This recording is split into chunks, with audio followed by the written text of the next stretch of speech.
Muito bem, turma, nessa primeira aula nós vamos entender os fenômenos elétricos e a partir dessa aula a gente vai ter então uma base para compreender tudo que vai vir pela frente, né? Então esse primeiro slide é uma pequena revisão, realmente para começar do começo, né? Vamos dizer assim.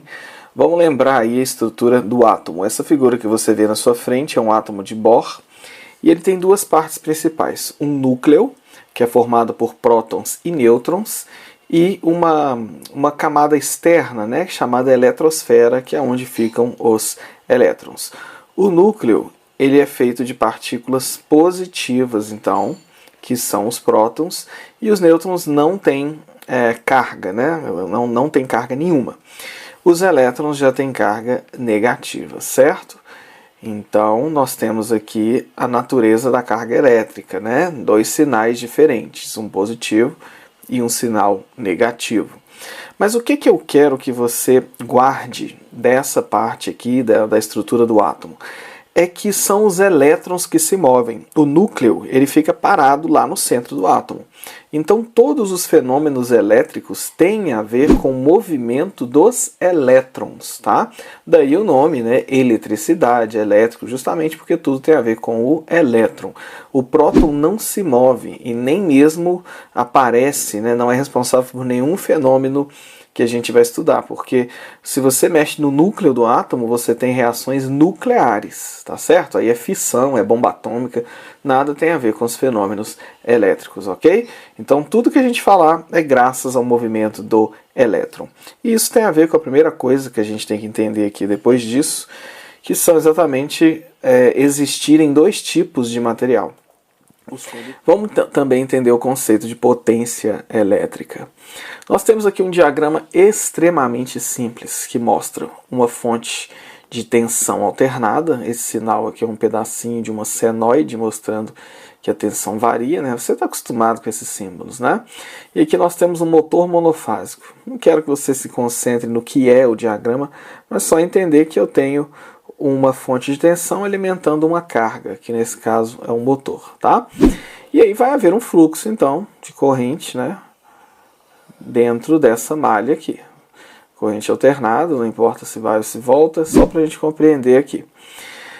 A passagem da corrente através dessa carga, que no caso é um motor, vai realizar um trabalho, tá? Então, existe o fluxo da entrada para a saída do motor, exatamente porque aqui existe o quê? Uma diferença de potencial. Essa diferença de potencial que provoca esse fluxo.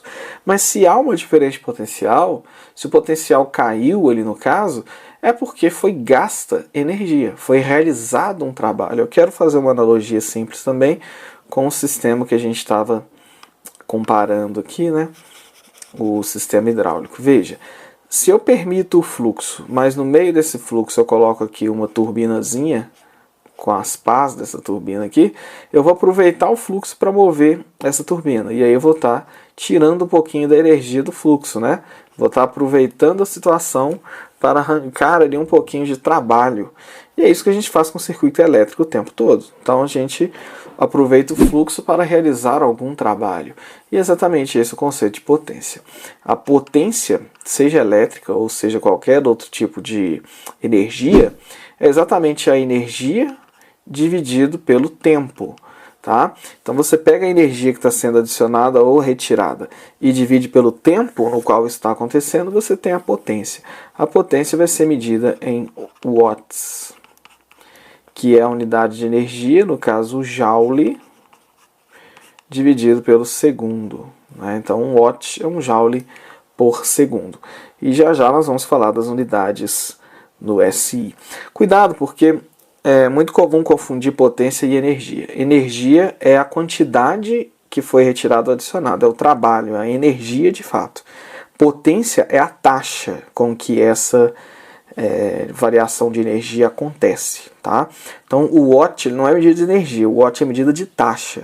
Portanto, se o watt já é taxa, é errado falar, por exemplo, quilowatt por hora, porque o watt já inclui nele a ideia de ser por hora, né, por segundo, por unidade de tempo. Então, jamais diga quilowatt por hora, tá? Aí na sua profissão.